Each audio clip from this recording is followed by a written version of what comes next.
Dawn Staley is a woman of many titles. Five-time WNBA All-Star, Olympic gold medalist, head coach, and now an author. In her first book, Staley reflects on the lessons that made her who she is today. From growing up in the projects of North Philadelphia to college stardom to being a WNBA pioneer and an architect of an NCAA powerhouse at South Carolina. The memoir is called Uncommon Favor. Basketball, North Philly, my mother, and the life lessons I learned from all three. I spoke recently with Staley and asked her about first discovering her love of the game.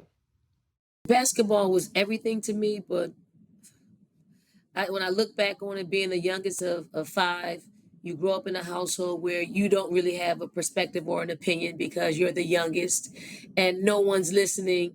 And then when I picked up a basketball, like it really was a love affair. I found my identity playing the game. Like people saw me, like they really saw me for who I was, whether that was a girl playing with all boys or whether that was a girl that was tough, a girl that didn't back down. There was a light shined on my life, and it's in a weird way that I felt that, but that light has never dimmed, and it's all because of the game that I fell in love with.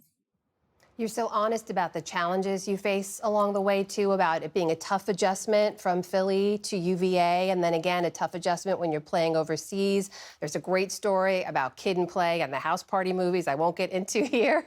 But a lot of folks know you from that big moment in the 1996 Olympic Games, the women's dream team you were on with all those legends of the game, of Cheryl Swoops and Lisa Leslie and Teresa Edwards. There was a lot of pressure on you then because we knew if that team didn't win gold, there would be no professional women's team on the back end. You write about that and you say, we feared the promise of stateside professional women's basketball would die on the vine if you flopped. After carrying that burden, what was it like to feel that gold medal around your neck? We didn't get gold in the 92 Olympics. We had to win gold in 96 because we were hosting. We had to win gold because they told us almost halfway through the training of the U.S. national team that the WNBA was going to start a league, the ABL was going to start a league, and we felt the weight of women's professional basketball during that time, and we felt like we had to ace the 96 Olympic Games with winning gold, or else people would question whether or not women's basketball could be a mainstay. And looking back on um, the history of the game, I'm so happy to be a part of that team because we are still ambassadors of the game. And I hope that the youngsters that are playing the game today really understand what was at stake just, you know, 29 years ago. I mean, the league would not exist and it would not be where it is today without you and that team back then. What is it like for you to see that arc, to see what it's become today? It feels normal, which is a great thing. Like it feels like this is what we're supposed to be doing. Me going to college, I should have naturally gone right into the WNBA. But that wasn't the case. But I'm glad it's happening through, during my like I can feel it, I can see it, I can see it continuing to grow. Your success on the court has been surpassed by your success as a coach. You have built South Carolina into a blue blood powerhouse now. But you talk a lot about the fact that there are not enough black coaches in the game, despite the abundance of black players and black stars playing the game. Why is that? What needs to change? What needs to change, and I do speak about it in Uncommon Favor, is the decision makers. Like I hope that I represent a portion of black coaches that could be super successful in our game. Like someone took a chance on me 25 years ago. I had zero coaching experience. All of my experience was playing. I'm sure at this stage of the game, there are a lot of black coaches out there that have more, like way more experience than I did 25 years ago. They only need a chance.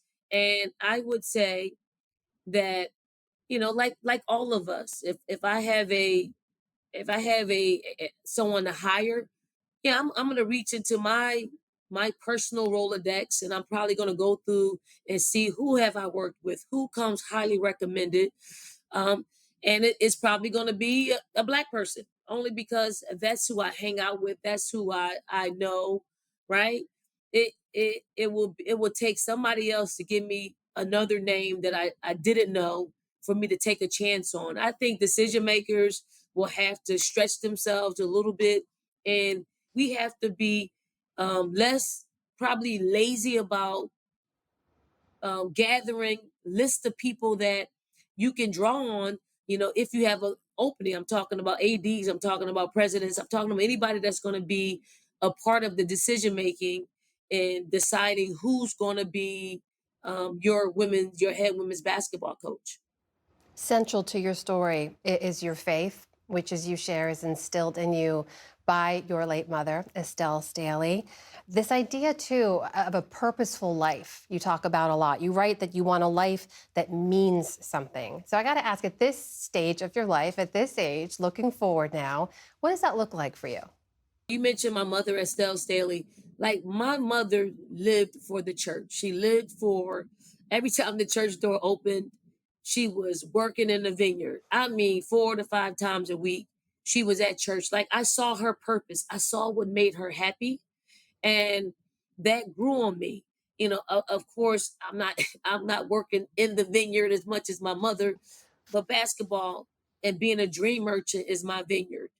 It really is. Like, the players that I get a chance to coach, the families that I get a chance to impact, and hopefully I impacted so much that their generation would change. I coach first generational college graduates.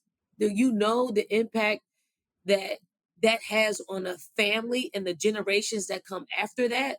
Like, that is my purpose in life. That is what I am supposed to be doing, and hopefully I'm fulfilling the debt that I owe basketball, because I owe basketball an incredible debt that I can't seem to pay down because it keeps on giving me more and more.